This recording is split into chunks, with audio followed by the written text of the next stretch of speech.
Baik. Bismillahirrahmanirrahim. Alhamdulillah nahmaduhu wa nasta'inuhu wa nastaghfiruh wa na'udzu billahi min shururi anfusina wa min sayyiati a'malina. May yahdihillahu fala mudilla lahu wa may yudlil fala hadiya lahu. Asyhadu an la ilaha illallah wahdahu la syarika lah wa asyhadu anna Muhammadan abduhu wa rasuluh sallallahu alaihi wa ala alihi wa sahbihi wa man ittaba'a hudahu ila yaumiddin. Qala Allah tabaraka wa ta'ala fi kitabihil karim, ya ayyuhalladzina amanu taqullaha haqqa tuqatih wa la tamutunna illa wa antum muslimun.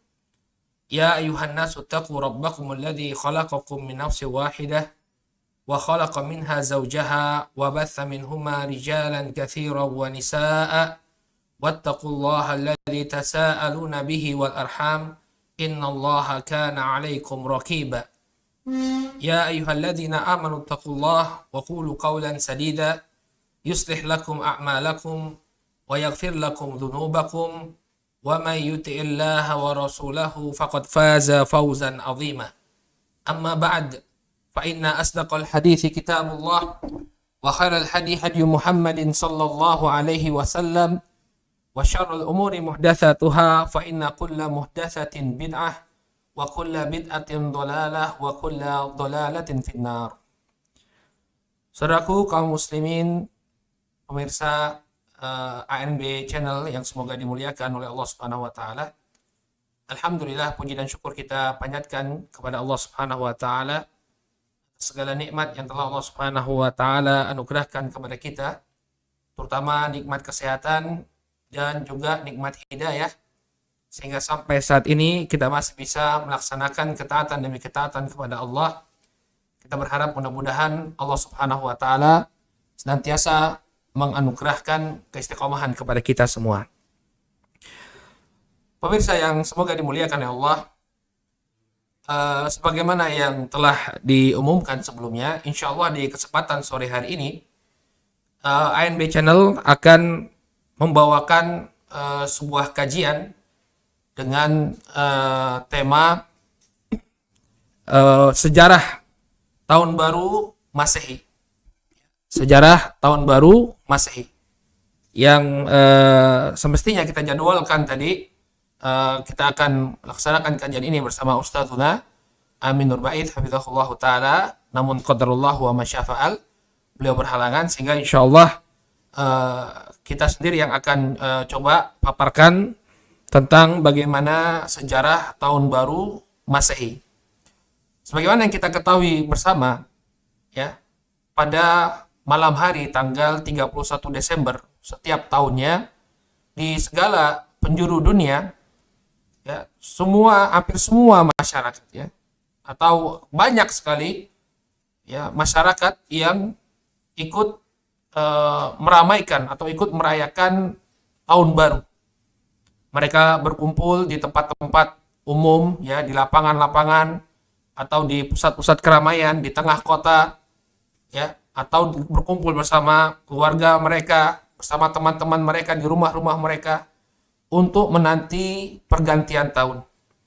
Yang acara ini diikuti pula oleh berbagai macam kemaksiatan, ya, bercampurnya kaum laki-laki dan wanita. Yang ini kita mulai dari yang paling ringannya, ya, bercampurnya kaum laki-laki dan wanita di satu tempat. Demikian juga diiringi dengan hingar-bingarnya musik keramaian, ya, musik, kemudian suara-suara yang mengganggu orang-orang yang sedang beristirahat. Demikian juga acara-acara lainnya, ya, pemborosan, pesta kembang api dan lain sebagainya.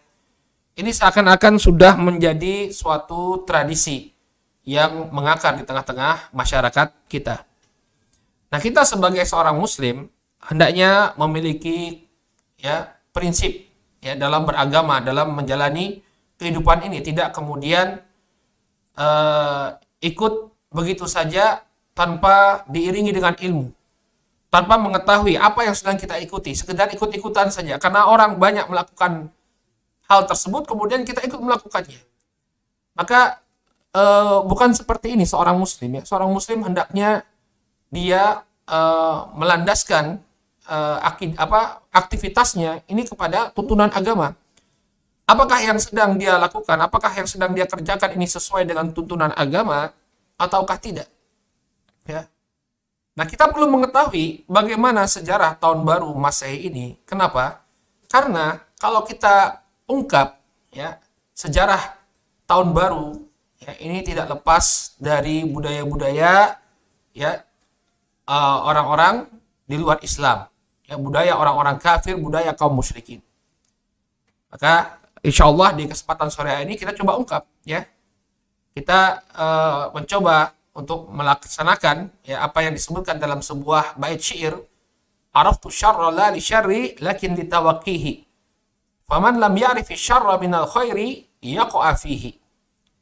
Disebutkan dalam sebagian bait syair, aku mengetahui keburukan bukan untuk melakukan keburukan tersebut, akan tetapi agar aku bisa melindungi diriku dari keburukan tadi. Kenapa? Karena barang siapa yang tidak bisa membedakan antara kebaikan dan keburukan, yaqa'a fihi, maka dia akan terjatuh pada keburukan tersebut. Harusnya kita akan sampaikan bagaimana sejarah tahun baru. Ya, agar kita tahu bahwa ini adalah suatu perkara yang buruk, ya, suatu perkara yang muncul dari tradisi paganisme, penyembahan terhadap berhala, dan juga tradisi orang-orang orang-orang ahlul kitab. Ya, sehingga kita tahu bahwa ini adalah perkara yang perlu kita jauhi, tidak boleh bagi kita untuk kemudian mengikutinya. Ya. Jadi kita akan coba paparkan bagaimana sejarah tahun baru. Ya, mulai dari awalnya sampai kemudian di masa kita. Saudaraku kaum muslimin yang dimuliakan oleh Allah, para ahli sejarah menyebutkan bahwa sejarah tahun baru ini kembali kepada sejarah kaum atau masyarakat Babilonia. Ya, sekitar 4.000 tahun yang lalu, berarti tahun 2000-an sebelum Masehi. Jadi peradaban Babilonia ini termasuk peradaban yang cukup tua. Ya, mereka peradabannya terletak di negara yang sekarang kita kenal dengan nama Irak. Ya, di lembah Mesopotamia. Nah, mereka adalah bangsa yang pertama merayakan tahun baru. Ini kita belum berbicara tentang tahun baru Masehi ya. Ini masih jauh sebelum kelahirannya Nabi Isa alaihissalam. Karena tahun baru Masehi itu dari kata al-Masih, nisbat kepada Nabi Isa alaihissalam. Nanti kita akan bahas kenapa kok tahun kita sekarang ini disebut sebagai tahun Masehi. Baik, kita kembali ke masyarakat Babilonia sekitar 20 abad sebelum Masehi. Ya, mereka memiliki sebuah perayaan yang bernama Akitu.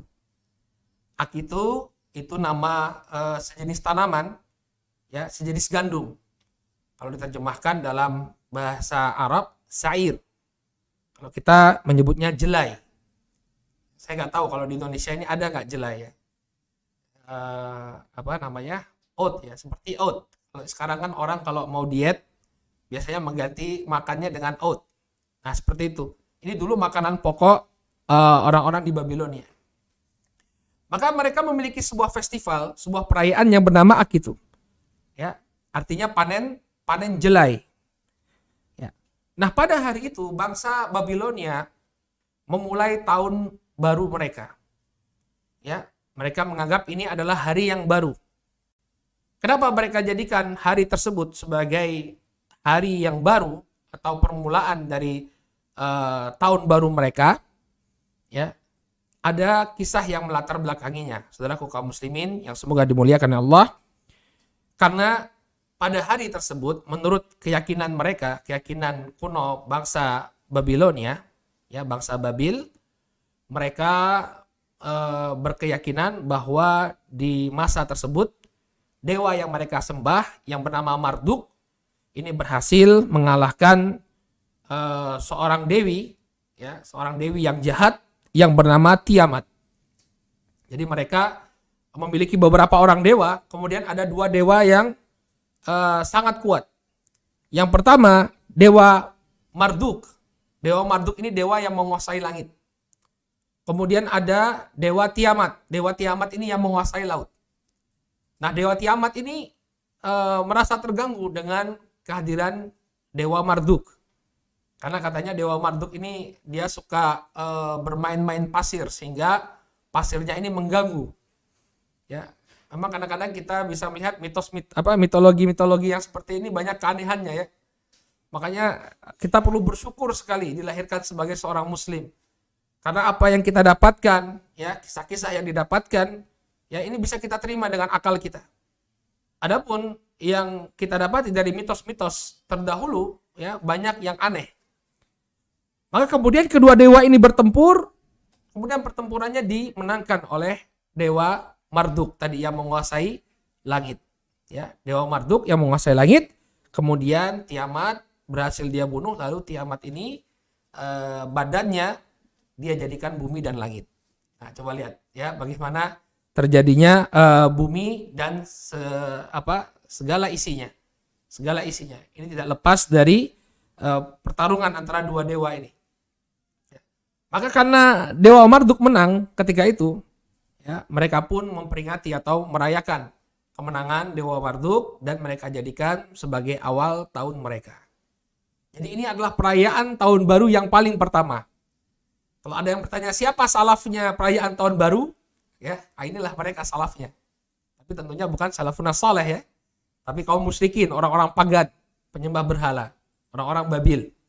Mereka inilah yang pertama kali mengadakan perayaan tahun baru.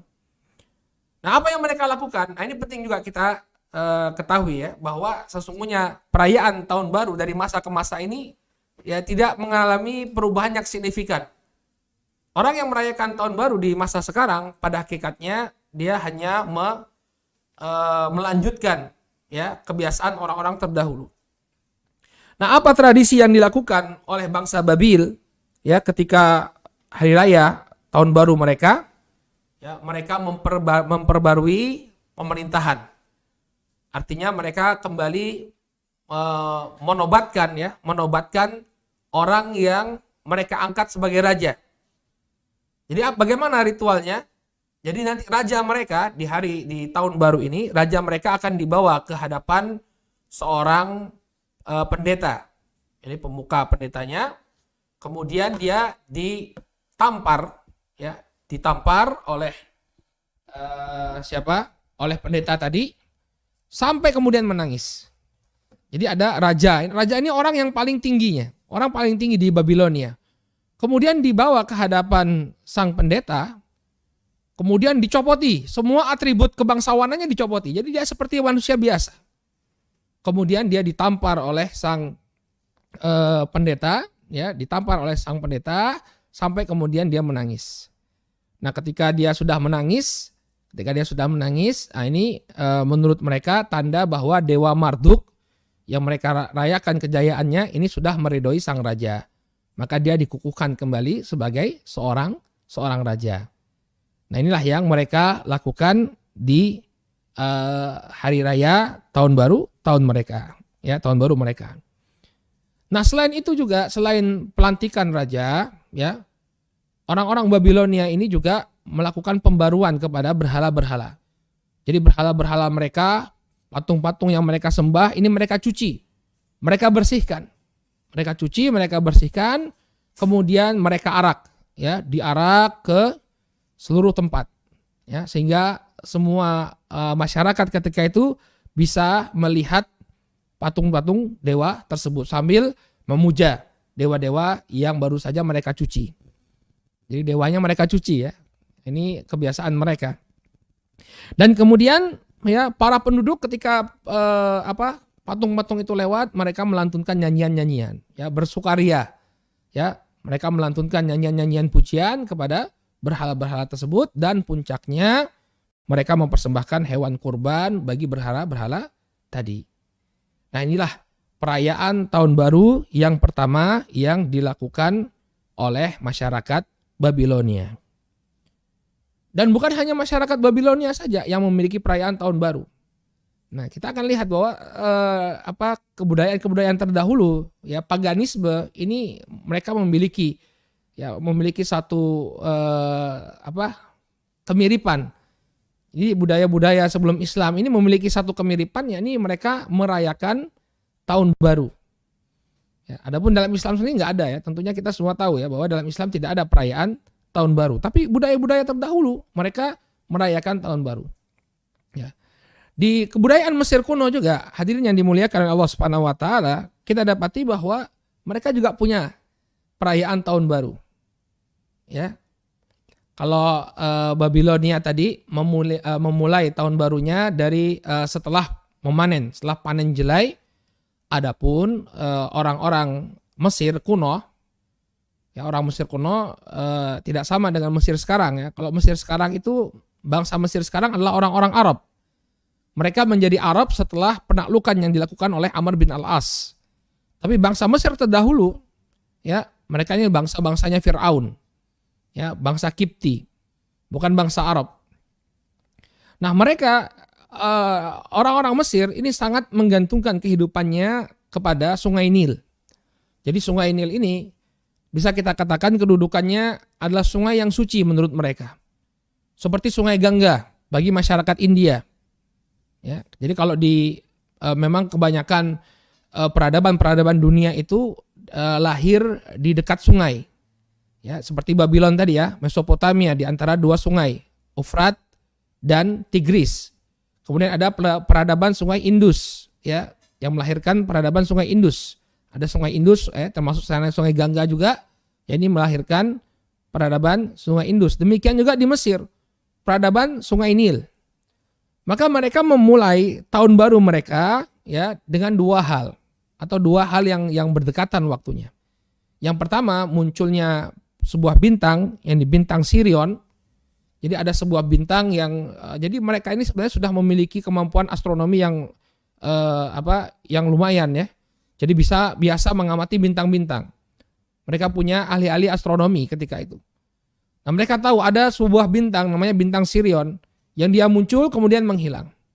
Nah, ketika muncul kembali bintang ini sebagai tanda munculnya tahun baru. Ya, sebagai tanda munculnya tahun baru bagi mereka. Atau mereka memulai tahun barunya dengan apa? Dengan meluapnya Sungai Nil. Jadi Sungai Nil itu memiliki siklus. Ada waktunya ketika dia memiliki debit air yang sangat banyak, ya, sehingga membuat daerah Mesir itu dilanda banjir. Ya, sungainya meluap sehingga ini mereka jadikan patokan sebagai tahun baru, ya, sebagai tahun baru. Ya, sebagai awal mereka memulai tahun. Nah, hanya saja barakallahu fikum, ada ritual juga yang mereka lakukan. Ya, namanya tahun baru itu pasti diiringi dengan ritual. Di kebudayaan manapun yang namanya tahun baru itu diiringi dengan ritual-ritual. Maka berbeda dengan ritual yang dilakukan di Babilonia. Ya, adapun ritual yang dilakukan oleh bangsa Mesir untuk menyambut tahun baru tadi, apa yang mereka lakukan? Yang mereka lakukan adalah pesta minum khamr. Ya, jadi kalau Babilonia tadi, ya, mereka melantik rajanya, mengukuhkan rajanya, kemudian juga mengarak berhala-berhala mereka, memandikan berhala-berhala mereka dan membuat membuat pengorbanan, mempersembahkan kurban kepada berhala-berhala mereka. Adapun masyarakat Mesir ketika itu mereka menyambut tahun baru dengan pesta khamr. Jadi kalau ada orang-orang ya di Eropa ya, kalau kita lihat mereka kalau malam tahun baru yaitu mereka mabuk-mabukan. Ya, setelah menghitung waktu 5, 4, 3, 2, 1 boom, ya pesta kembang api, langsung mereka mabuk-mabukan. Ya, sehingga di pagi hari di jalanan ya kota-kota Paris, London itu kita akan dapati orang-orang yang mabuk di jalan-jalanan, ya, di jalanan. Banyak sekali yang mabuk-mabukan. Nah, sesungguhnya mereka ini sudah ada pendahulunya, sudah ada salafnya, yaitu orang-orang Mesir. Mereka menyambut tahun baru dengan cara minum khamr. Nah, kenapa mereka minum khamr? Nah, ini juga ada landasan, ya, ada sebabnya. Mengapa orang-orang Mesir itu minum khamr ketika merayakan tahun baru? Ya, ada ceritanya. Jadi mereka tidak lepas dari paganisme, ya, dari penyembahan kepada berhala-berhala. Jadi orang Mesir ini memiliki beberapa dewa. Ada dewa yang mereka anggap sebagai dewa terbaik mereka, namanya Dewa Ra. Nah, Dewa Ra ini ya memiliki seorang putri namanya Dewi Sekhmet atau Dewi Sekhmet. Nah, Dewi Sekhmet ini dia karakternya jahat, ya, kejam. Dia ingin untuk membunuh seluruh umat manusia. Ini dalam legenda mereka, ya, dalam mitos mereka dikatakan bahwa Dewi Sekhmet ini ingin membunuh seluruh umat manusia. Maka apa yang dilakukan oleh Dewara, ya, untuk menghalangi Dewi Sekhmet dari membunuh umat manusia? Maka dia menawarkan kepada Dewi Sekhmet untuk minum khamr. Ya, yang dia tipu, ya, dia menipu Dewi Sekhmet, mengatakan ini adalah darah manusia. Karena Dewi Sekhmet ini membunuh manusia untuk mendapatkan darahnya. Maka dikatakan bahwa ini darah manusia. Padahal dia sudah mencampur darah manusia tadi dengan khamr. Sehingga ketika Dewi Sekhmet meminum minuman yang diberikan oleh Dewara, dia pun jatuh hilang kesadarannya, kemudian lupa dia untuk membunuh manusia. Karena itulah bangsa Mesir kuno merayakan tahun baru dengan minum khamr. Kenapa? Karena khamr inilah yang menyelamatkan mereka. Ya. Demikian juga dalam budaya Cina. Ya, dalam budaya Cina. Ya, Cina ini juga memiliki tahun baru, ya. Kita termasuk, ya, di Asia Tenggara, Indonesia, negara Asia Tenggara banyak bersentuhan dengan budaya Cina, termasuk di Indonesia. Ya, walaupun mereka minoritas, tapi budaya mereka itu sangat menonjol di tengah-tengah kita. Ya, budaya Cina itu sangat menonjol di tengah-tengah kita. Nah, mereka dalam kepercayaan Cina bahwa setiap awal tahun, ya, mereka memiliki sebuah legenda. Jadi setiap awal tahun ada seekor binatang yang namanya Nian. Nian ini binatang khayalan, ya, binatang khayalan yang mereka pikir ini memangsa manusia, ya. Jadi setiap awal tahun dia akan datang ke desa-desa, ya, untuk memangsa manusia, terutama dari kalangan anak-anak. Maka ada sebuah legenda yang diceritakan oleh leluhurnya orang Cina, ketika masyarakat di desa-desa merasa khawatir dengan keberadaan Nian ini, ada seorang yang tua, seorang yang bijak, kemudian memberikan nasihat kepada masyarakat, ya, hendaknya kalian mengecat rumah kalian dengan warna yang mencolok. Makanya kita lihat, ya, kelenteng-kelenteng itu warnanya apa? Merah. Ya, rumah-rumah orang Cina juga kalau kita masuk ke rumah mereka biasanya di depan pintunya ada kain berwarna merah. Nah, jadi orang tua ini memberikan nasihat, ya, cat rumah kalian dengan warna yang mencolok, warna merah. Kemudian kalian juga di awal tahun baru harus memakai pakaian yang mencolok. Makanya di awal tahun baru orang-orang Cina menggunakan pakaian berwarna merah. Sambil mengucapkan apa? Kungsi fa cai, ya. Warna merah ini sangat mendominasi mereka. Ini fungsinya untuk apa? Untuk menakuti hewan tadi yang namanya Nian tadi.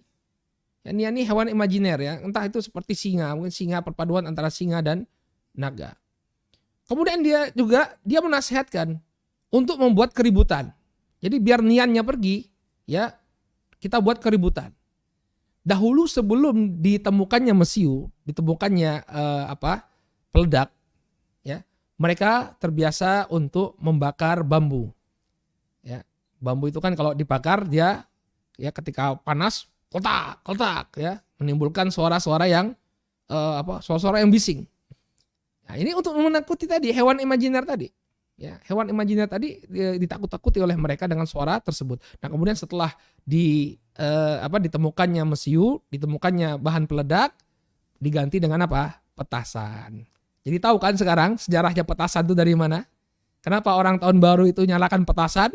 Ya, ini diambil dari budaya Cina untuk menakut-nakuti hewan imajiner tadi. Dar, ya, jadi dia takut. Demikian juga sebagian di antara mereka mengatakan bahwa untuk menakut-nakuti si Nian ini kita harus bikin hewan tandingan. Makanya mereka membuat barongsai. Ya, tahu barongsai? Yang sering mereka dipertunjukkan di tahun baru Cina. Ini juga awal muasalnya untuk menakut-nakuti Nian. Jadi ketika dia masuk desa, ternyata ada lawannya, kabur dia. Ya. Nah, dari sini kita bisa tahu sejarah-sejarahnya. Nah, kita ambil dari sini bahwa yang kita ambil dari sini petasan ya, dibunyikannya petasan di malam tahun baru. Nah, ini pendahulunya adalah orang-orang Cina ya. Mereka terbiasa untuk membakar petasan ketika tahun baru. Nah, di sana juga ada kebiasaan tahun baru. Orang-orang Persia, mereka punya tahun baru namanya Nauruz.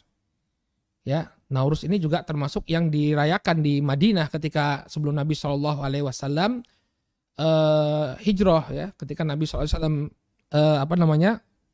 hijrah ke kota Madinah, salah satu festival atau salah satu hari raya yang dirayakan oleh penduduk kota Madinah adalah Nauruz.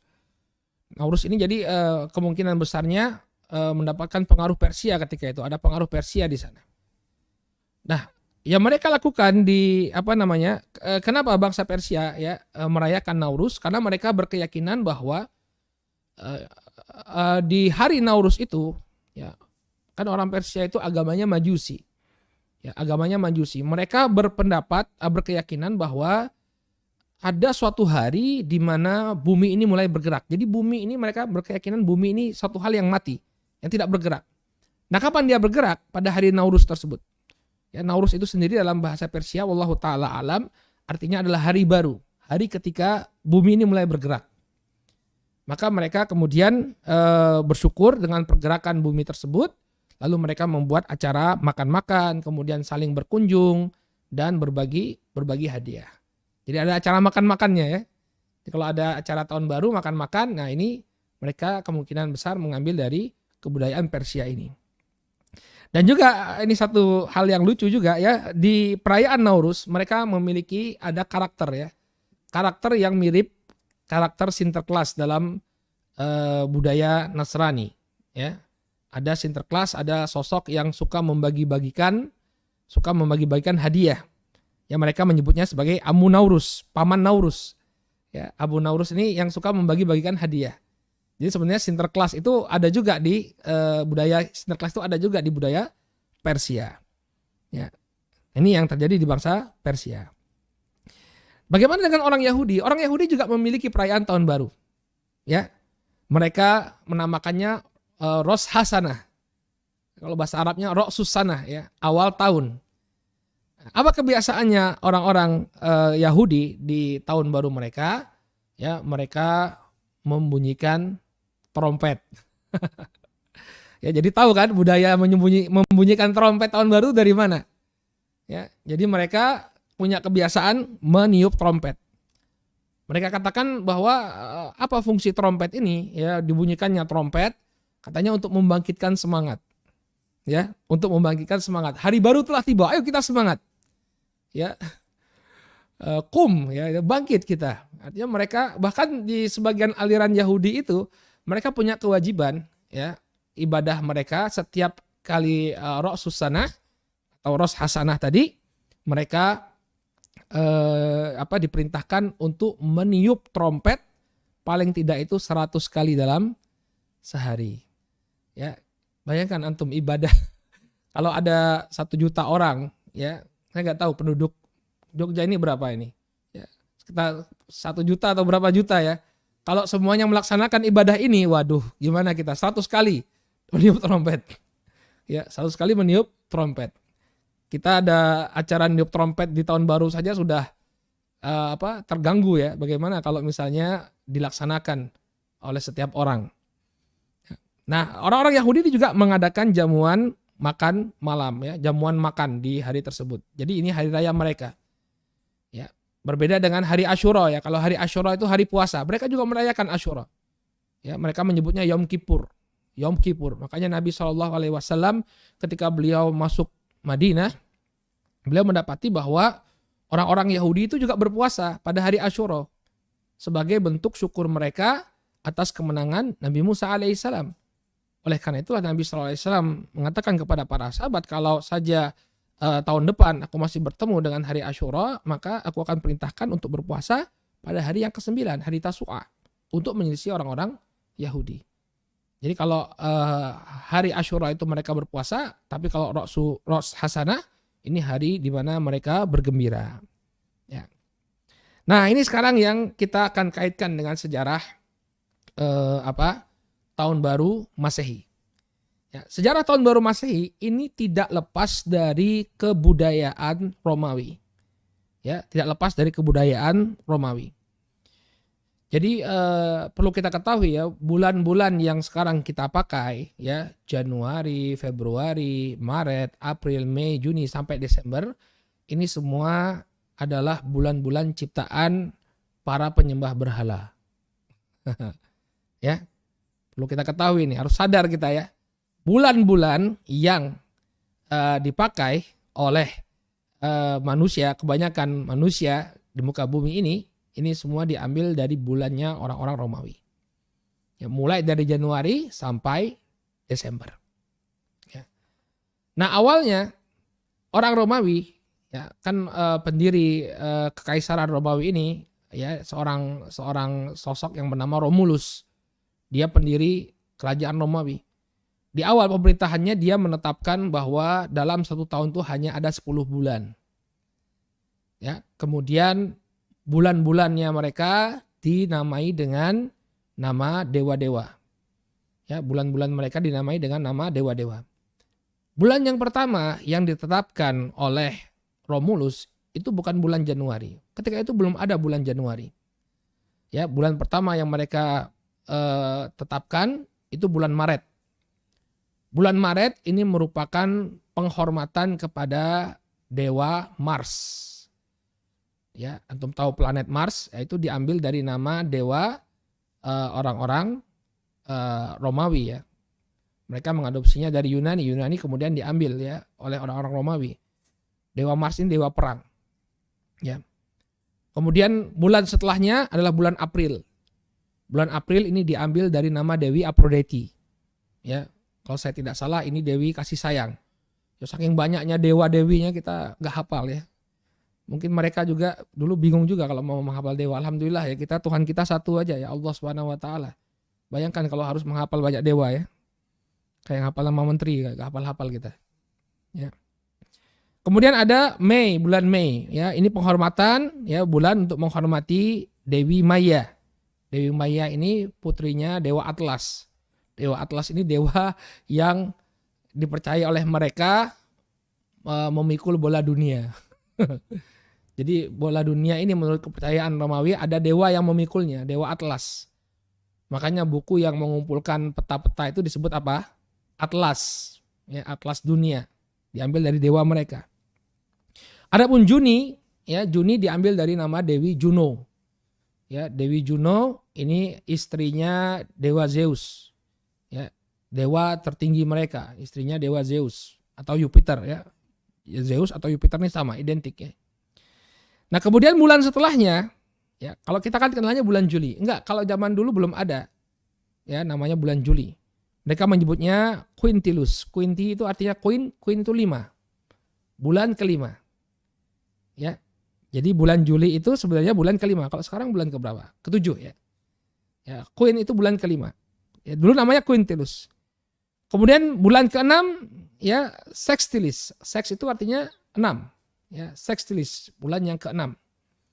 Kemudian September itu 7, Oktober itu 8, Okto itu 8. Kemudian November itu 9, Desember Desi itu 10. Nah, ini 10 bulan pertama dalam kalender orang-orang Romawi. Ya. Nah, kemudian raja setelahnya ya, setelah dikoreksi ternyata perputaran bumi mengelilingi matahari itu ya itu berlaku selama 12 bulan. Ya. Ini yang mereka yakini ya, apa yang mereka perhitungkan ya. Terlepas dari yang mana yang benar, apakah bumi mengelilingi matahari atau matahari mengelilingi bumi, tapi kegiatan rotasi itu ya berlangsung ternyata lebih dari 10 bulan, tapi 12 bulan. Maka kemudian ditambahlah oleh kaisar setelahnya ya yang bernama Numa Pompilius, dia tambahkan 2 bulan tambahan ya. Bulan yang pertama bulan Januari sebagai penghormatan kepada dewa Janus. Dewa Janus ini dewa yang memiliki 2 muka. Nanti kita akan jelaskan karena ini berhubungan dengan tahun baru. Kemudian Februari, karena Februari ini mereka melakukan festival. Kalau saya tidak salah itu festival kesuburan. Jadi lengkap 12 bulan. ya. Nah, kemudian apa yang dipakai oleh ditetapkan oleh Numa Pompilius ini ya berlaku selama berabad-abad. Berlaku selama berabad-abad di kerajaan Romawi, ya. Di kerajaan Romawi berlaku selama berabad-abad sampai kemudian ya naiklah Julius Caesar. Ya, Julius Caesar ini nama yang sangat terkenal di antara pemimpin Romawi yang sangat terkenal, ya. Julius Caesar, Augustus Caesar ini termasuk pemimpin-pemimpin Romawi yang terkenal. Nah, ketika dia naik tahta sekitar tahun 45 sebelum Masehi, ya, dia menetapkan tanggal 1 Januari sebagai awal pertama tahun Romawi. Ya, jadi yang sebelumnya Januari itu letaknya itu di Desember, ya, dia ganti, dia taruh justru yang kita mulai 1 tahun itu dari Januari, Februari, baru Maret. Ya, tapi karena namanya itu sudah populer, maka yang namanya September, Oktober, November, Desember ini tetap dipakai walaupun tidak sesuai lagi dengan angkanya. September itu artinya 7, ya, sekarang menjadi bulan 9. Oktober, Okto yang artinya 8 sekarang jadi bulan 10. November yang artinya 9 ya sekarang jadi bulan 11. Desember yang artinya 10 sekarang menjadi bulan ke-12. Jadi ini sebabnya kalau ada teman-teman yang mungkin belajar bahasa Latin, loh kok ini Okto kok 10 sih ya? Padahal Okto itu kan 8 artinya. Nah, ini asal muasalnya. Jadi ada pergeseran yang dilakukan oleh Julius Caesar. Nah, kemudian kata ahli sejarah ya, setelah ditetapkan oleh Julius Caesar bulan tadi itu dimulai pada bulan Januari, awal tahun itu dimulai bulan Januari. Kemudian Julius Caesar ini mati. Ya. Naik seorang komandannya yang bernama Marcus Antonius atau dikenal ya di literasi barat namanya Mark Antony. Nah, Mark Antony ini kemudian karena saking hormatnya dia dengan Julius Caesar, dia ingin abadikan nama Julius Caesar sebagai salah satu bulan. Ya. Maka ditaruhlah bulan ke-7 ya yang sebelumnya bernama Quintilis ya, bulan kelima ya. Kemudian bergeser menjadi bulan ke-7 ya, ditetapkanlah nama Julius Caesar sebagai nama bulan ke-7. Maka kita mendapatkan nama bulan apa? Juli. Ya, jadi bulan Juli antum yang lahir di bulan Juli kemudian namanya diganti ya, namanya kan banyak itu nama Juli ya, Yuli ya, lahir bulan Juli kemudian namanya jadi Yuli. Ini ngambil dari Julius Caesar ya. Jadi sanadnya bersambung kepada Kaisar Romawi Julius Caesar. Ya. Kemudian naik ya setelah Julius Caesar ya ada seorang kaisar baru namanya Augustus. Nah, Augustus ini juga pengen diabadikan namanya dalam sistem kalender. Maka kemudian bulan setelah Juli ya, setelah Juli ini setelah bulannya Julius Caesar ya, dia pengen nempel sama Julius Caesar. Augustus Caesar pengen nempel ya dengan Julius Caesar. Maka kemudian bulan setelah bulan Juli dinamakan dengan nama kaisar yang baru ini, yakni August. Ya, jadilah Augustus Caesar. Ya. Ya, mungkin syukur juga nggak ada raja-raja yang kemudian mau ganti nama ya, nanti diganti juga ya September Oktober. Mungkin ada yang namanya Joko misalnya ya, bulan setelah Agustus jadi bulan Joko nanti ya. Tapi ya udah selesai. Ya, sudah selesai nama-nama bulan ketika itu ya. Sudah ada nama Januari, kemudian Februari, Maret, April, Mei, Juni, Juli, Agustus, September, Oktober, November, Desember. Nah, inilah nama-nama bulan ya yang berlaku sampai sekarang. Ya. Nanti kita bisa lihat bahwa nama-nama bulan ini tidak lepas dari budaya pagan dan ritual-ritual mereka. Ya, seperti Februari ya. Februari tadi mereka ada acara, ada ritual Februari. Kenapa disebut Februari? Karena mereka memiliki ritual tertentu di sana. Makanya ada sebuah faedah yang disebutkan oleh Syekh Shalih Al-Fauzan dalam kitab beliau Al-Wala wal Bara. Ya, kalau bisa kita melepaskan diri dari warisan paganismenya bangsa Romawi ini. Caranya bagaimana? Barakallahu fikum. Caranya adalah dengan menggunakan kalender Hijriyah. Ini juga mungkin yang jarang kita lakukan ya. Kalau dulu ketika kami di Yaman, alhamdulillah memang syiarnya itu adalah syiar tahun Hijriyah yang kita pakai. Bagaimana kan Ustadz susah Ustadz. Sekarang kita kebanyakan manusia pakai tahun Masehi yang menggunakan bulan-bulan tadi. Ya caranya kita konversi pakai angka. Misalnya Januari kita sebut sebagai bulan 1. Ya, tanggal 7/1. Jadi tanpa harus menyebutkan nama-nama pagan mereka, nama-nama berhala mereka. Ya, 1 Januari kita ganti dengan 1 bulan 1, 1 bulan 2, ya. Adapun Hijriah kita sebutkan ya, Muharram, Safar, ya, Rabiul Awal, Rabiul Akhir, Jumadil Ula, Jumadil Akhir, ya, Jumadil Akhirah, ya, Rajab, Sya'ban, Ramadan, Syawal, Dzulqa'dah, Dzulhijjah kita sebutkan secara lengkap. Tapi kalau bulan-bulan Masehi ini kita tulis dengan angka. Sebagai bentuk barok kita ini karena ini kesyirikan ya. Ya, kesyirikan ini dosa yang paling besar. Ya, peribadahan kepada selain Allah Subhanahu wa taala. Baik, kembali ke sejarah tadi ya. Kenapa Julius Caesar kemudian menetapkan bulan Januari sebagai bulan pertama? Ini sebagai bentuk penghormatan kepada sosok Dewa Janus. Ya, yang koin merah kalau Anda lihat di layar ya, jadi mereka abadikan ya nama dewa-dewa mereka itu mereka abadikan dalam koin-koin mereka. Ya, dari dinar dan dirham mereka. Dinar dan dirham itu dari bangsa Romawi, perlu diketahui ya. Bukan dari bangsa Arab ya. Dinar dirham itu konsepnya dari bangsa Romawi ya. Dinar ya, terutama dinar itu dari bangsa Romawi, dirham itu dari bangsa Persia. Koin-koin yang berlaku di dunia ketika itu. Ya. Kenapa dia jadikan bulan Januari ini sebagai bulan pertama? Karena Januari ini diambil dari kata Janus, dewa Janus. Dewa Janus ini mereka bilang sebagai dewa transisi. Kenapa? Karena Dewa Janus ini punya 2 muka. Yang satu ngadap ke depan, yang satu ngadap ke belakang. Ya, yang satu menghadap ke depan, yang satu menghadap ke belakang. Ya. Jadi seseorang, kata mereka ini filsafatnya mereka, ketika mereka berada di pergantian tahun, hendaknya yang belakang ini tidak dilupakan, tapi kita tetap melihat ke depan. Bagaimana apa yang kita hadapi. Ya. Inilah awal muasal. Ya, Januari itu diletakkan di awal tahunnya bangsa Romawi karena adanya sosok Dewa Janus ya. Januari itu dari kata Janus, Ianus. Ya, Janus atau Ianus ya sebagai dewa transisi. Nah, apa yang dilakukan oleh bangsa Romawi ketika tahun baru ya? Mereka menghiasi rumah-rumah mereka dengan rangkaian ranting ya. Antum mungkin pernah lihat ya, kalau bangsa Romawi itu suka menggunakan mahkota yang terbuat dari ranting daun ya. Nah, kemudian ranting daun ini kalau tahun baru mereka letakkan di pintu-pintu rumah mereka. Makanya kalau kita lihat sebagian orang-orang Nasrani kalau hari raya Natal atau tahun baru ada ada rangkaian kembang ya di mukanya ya, di rumahnya itu. Nah, ini diambil dari kebudayaan ini. Biasanya orang Romawi dahulu mereka setiap ada acara tahun baru mereka letakkan ini di depan rumah-rumah mereka.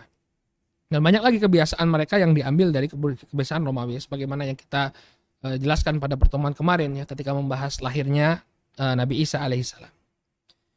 Nah, kemudian bagaimana muncul istilahnya tahun Masehi? Nah, sekarang kenapa kita menyebut tahun ini sebagai tahun Masehi?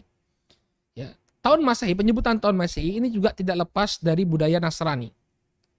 Ya, jadi di abad ke-5 ya, atau abad ke-6 ya, abad ke-6 Masehi, sekitar tahun 500-an, ada seorang pendeta Kristiani dan juga dia seorang astronom namanya Dionysius Exiguus. Ya, Dionysius Exiguus ini dia memperkirakan kapan lahirnya Nabi Isa alaihissalam. Kemudian dia pun menetapkan ya lahirnya Nabi Isa itu sebagai tahun pertama. Ya, jadi ngitung nolnya itu dari kelahirannya Nabi Isa alaihissalam. Karena mereka kan meyakini Nabi Isa lahir 25 Desember. Maka beberapa hari setelah lahirnya Nabi Isa itulah dimulai tahun yang baru. Maka mereka menyebutnya sebagai Anno Domini. Anno Domini. Ya, kalau orang Inggris itu antum lihat ketika mereka menyebut tahun ada BC, ada AD. Ya, tahun sekian BC, tahun sekian AD. BC itu artinya before Christ, sebelum kelahiran Yesus Kristus. Kita menyebutnya sebelum Masehi. Kalau mereka menyebut AD, itu Anno Domini. Artinya apa? Tahun Tuhan kita. Misalnya sekarang, tahun berapa sekarang? Tahun 2020 AD, Anno Domini. Artinya apa? 2020 tahun setelah tahun kelahiran Tuhan kita. Nah, itu maksudnya. Ya. AD itu dari Anno Domini, tahun kelahiran Tuhan kita. Tuhannya lahir. Ya, kemudian sekarang 2020 tahun setelah kelahiran Tuhan. Nah, jadi mulai setelah itu orang-orang Nasrani mulai menghitung tahun, mereka punya perhitungan tahun sendiri yang sudah berbeda dengan tahun orang-orang Romawi para penyembah berhala. Sudah punya standar kalender sendiri. Ya, mereka mengambilnya dari tahun kelahiran Nabi Isa alaihissalam. Nah, kemudian pada akhirnya pada abad ke-16 Masehi ada seorang paus namanya Paus Gregorius yang ke-13. Dia menetapkan kalender ya yang disebut sebagai kalender Gregorian. Jadi sebenarnya kalender itu mengalami perubahan-perubahan ya. Walaupun sudah dihitung tahun pertamanya, tapi jumlah harinya masih ada perbedaan-perbedaan. Ya, karena sesuai dengan perkembangan astronomi ketika itu. Ya, kenapa tadi Romulus misalnya menetapkan 10 bulan ya, sesuai dengan kemampuan ketika itu ya. Bahwa 1 tahun itu 10 bulan, kemudian berkembang 12 bulan. Tapi 12 bulan ini berapa hari? Ini juga ada perbedaan ya. Pertama kali mereka menetapkan satu tahun itu 360 hari. Ada yang menetapkan 1 tahun itu 368 hari. Sampai kemudian disempurnakan oleh Paus Gregorius. Sebenarnya bukan dia sih, ada astronom-astronom yang di belakangnya, cuma dia karena dia memegang kedudukan tertinggi di gereja Katolik, ya dia kemudian menetapkan suatu kalender yang baru, yang termutakhir, namanya disebut sebagai kalender Gregorian. Nah, ini yang kemudian diadopsi oleh oleh manusia di muka bumi ini sampai sekarang. Jadi walaupun tiap-tiap masyarakat ya memiliki tahun-tahun sendiri ya, seperti kaum muslimin, mereka memiliki tahun Hijriyah. Kemudian orang-orang Hindu ada tahun Saka. Kemudian orang Cina memiliki tahun sendiri ya. Mereka punya tahun sendiri. Kemudian orang Jepang juga memiliki tahun sendiri, tapi yang dijadikan standar adalah tahun kalender dari Gregorian ini yang ditetapkan oleh Paus Gregorius yang ke-13. Ya. Nah, di sini tidak lepas juga dari faktor penjajahan ya. Jadi bangsa Eropa, terutama Spanyol dan Portugis, ya mereka membawa misi penjajahan ya, Gold, Gospel, Glory. Ya, ada 3 misi mereka: mencari kejayaan, mencari harta, menyebarkan agama Katolik, dan juga mendapatkan kejayaan. Ya, maka di antara otomatis ketika mereka menjajah suatu negeri, mereka menanamkan budaya-budaya ini, ya, termasuk kalender yang disepakati tadi. Maka kalender Gregorian ini tersebar di seluruh penjuru dunia dan dijadikan standar sampai sekarang. Ya, nah inilah sejarah, bukan hanya sejarah tahun baru saja ya, tapi sejarah bagaimana kalender itu bisa dipakai oleh manusia. Nah, dari apa yang kita paparkan di sini, saudaraku kaum muslimin yang semoga dimuliakan oleh Allah Subhanahu wa taala, bisa kita lihat bahwa pada hakikatnya tahun baru ini sama sekali bukan budaya Islam ya. Bukan budaya Islam. Ya. Tapi budaya orang-orang terdahulu. Budaya-budaya orang-orang kafir, budaya para penyembah berhala. Tadi kita sudah sebutkan, yang pertama kali membuat perayaan tahun baru adalah bangsa Babilonia. Ya, untuk merayakan kemenangan dewa mereka ya, dewa Marduk. Mereka membuat festival-festival penghormatan kepada dewa mereka. Kemudian bentuk-bentuk perayaannya pun yang bisa kita saksikan di masa kita, seperti minum khamar, kemudian berkumpul di tempat-tempat yang ramai ya, kemudian bersenang-senang, bernyanyi-nyanyi, meniup trompet ya, makan-makan ya. Ini semua berasal dari budaya-budaya, bukan budaya-budaya Islam ya. Budaya-budaya orang kafir, budaya-budaya para penyembah berhala. Maka tidaklah layak bagi seorang muslim untuk meniru-niru mereka. Ya, tidak layak bagi kita untuk meniru-niru mereka. Alhamdulillah, Allah Subhanahu wa taala telah berikan kepada kita 2 hari raya, yaitu Idul Fitri dan Idul Adha. Ini adalah 2 hari raya. Ya, dan bukan cuma 2 hari raya biasa saja, tapi ada hikmah di sana. Idul Fitri adalah ungkapan syukur kita setelah kita menjalankan ibadah puasa selama 1 bulan. Kemudian Idul Adha, ya, adalah hari raya di mana kita membuat pengorbanan, ya, atau menyerahkan, menyembelih hewan kurban untuk Allah Subhanahu wa taala sebagai bentuk pendekatan diri kita kepada Allah Subhanahu wa taala. Jadi bukan hanya bersenang-senang, ya, tapi ada unsur ibadahnya, ada unsur yang mendekatkan diri kita kepada Allah Subhanahu wa taala. Ya, karena inilah esensi dari kehidupan kita. Kita sudah tahu bahwa esensi kehidupan kita ini bukan untuk bersenang-senang, tapi untuk beribadah kepada Allah Subhanahu wa taala. Kata Allah Subhanahu wa taala, "Wa ma khalaqtul jinna wal insa illa liya'budun." Dan tidaklah aku ciptakan jin dan manusia kecuali untuk beribadah kepadaku. Bahkan dalam hari raya pun ada unsur ibadahnya. Pendekatan diri kita kepada Allah, syukur kita kepada Allah Subhanahu wa taala. Ya. Oleh karena itulah Nabi alaihi salatu wasallam melarang para sahabat untuk merayakan hari raya, ya, orang-orang musyrik. Ketika beliau alaihi salatu wasallam masuk ke kota Madinah, ya, orang-orang Madinah ini memiliki 2 hari raya, tempat mereka bersenang-senang. Yang disebutkan oleh para ulama, suatu hari itu disebut sebagai hari raya kalau ada terkumpul padanya tiga perkara. Yang pertama, hari tersebut selalu berulang, makanya disebut sebagai Id. Selalu berulang. Id itu berulang, ya. Ada, ini artinya berulang. Ini yang pertama. Kemudian yang kedua, ada ijtima'un nas, berkumpulnya manusia. Jadi bukan hanya 1 orang saja yang merayakan, tapi ada sekelompok manusia yang merayakannya. Kemudian yang ketiga, ada ritual di sana. Ada yang mereka lakukan di sana. Entah itu peribadahan, entah itu bersenang-senang, entah itu apa, ya, yang ini mereka lakukan, ya, sebagai bagian dari perayaan tersebut. Nah, ketika itu di kota Madinah ada perayaan, ya, maka Nabi SAW mengatakan sesungguhnya Allah Subhanahu wa taala sudah menggantikan kalian dengan yang lebih baik. Yaitu apa? Idul Fitri dan Idul Adha. Maka tidak perlu bagi kaum muslimin untuk kemudian ikut-ikutan merayakan tahun baru. Ya, kita sudah diberikan oleh Allah Subhanahu wa taala 2 hari raya, maka bersenang-senanglah di sana. Ya, hari kita untuk makan-makan, hari kita untuk saling mengunjungi, ya. Hari di mana kita, ya, diberikan keluasan oleh Allah Subhanahu wa taala. Maka manfaatkanlah. Nah, ini yang disoroti oleh sebagian ulama. Sekarang banyak di antara kaum muslimin, ya, ketika datang hari raya ini mereka tidak bersemangat untuk merayakannya. Ya, malas-malesan. Tapi ketika datang hari raya seperti tahun baru, semangat sekali. Kita lihat sebagian orang, ya, pagi-pagi sudah berburu jagung misalnya. Ya, sekarang corona, ya, sekarang musim wabah, mungkin tidak seramai tahun-tahun kemarin. Tapi Anda bisa lihat sendiri kalau tahun baru banyak di antara kaum muslimin yang mereka, ya, bersemangat sekali untuk merayakan tahun baru. Saya pernah ke Jakarta, ya. Saya pernah perjalanan ke Jakarta, kemudian pagi-pagi itu subuh naik ojek gitu, ya. Ini supir ojek ngomong ke saya, "Wah, ini kayaknya nggak bisa tahun baruan," kata dia. "Kenapa? Hujan mulu," kata dia. Ya, padahal nih aneh udah beli jagung nih, kata dia.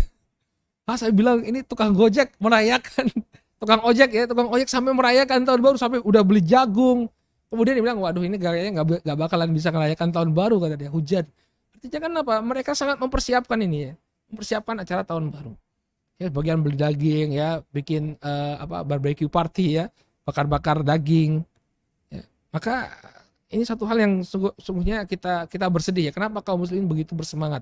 Padahal asal muasalnya seperti tadi, perayaan pagan, ya, perayaan pagan yang kemudian ikut dirayakan oleh mereka.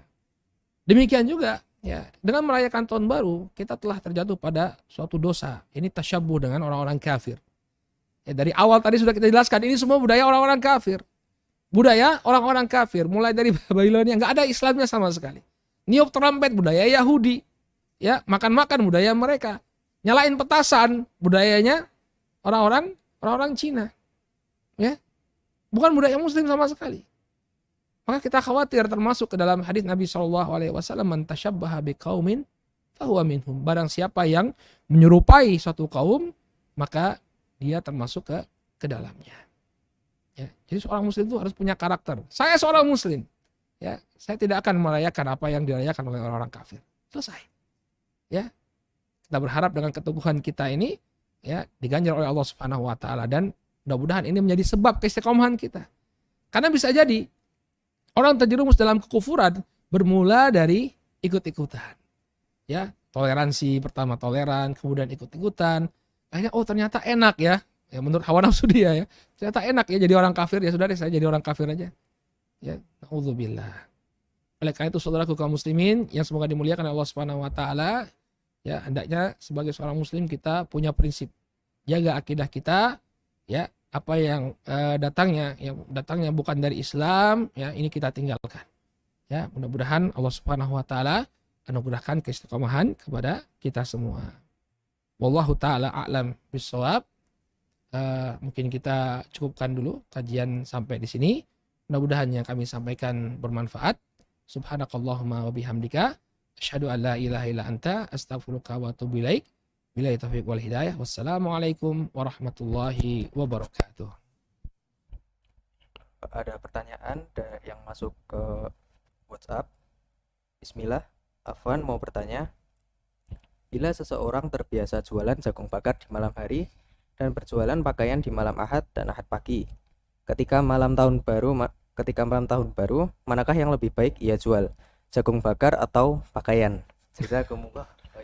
Baik, yang mana yang lebih kecil kemungkinannya dimanfaatkan orang untuk bermaksiat?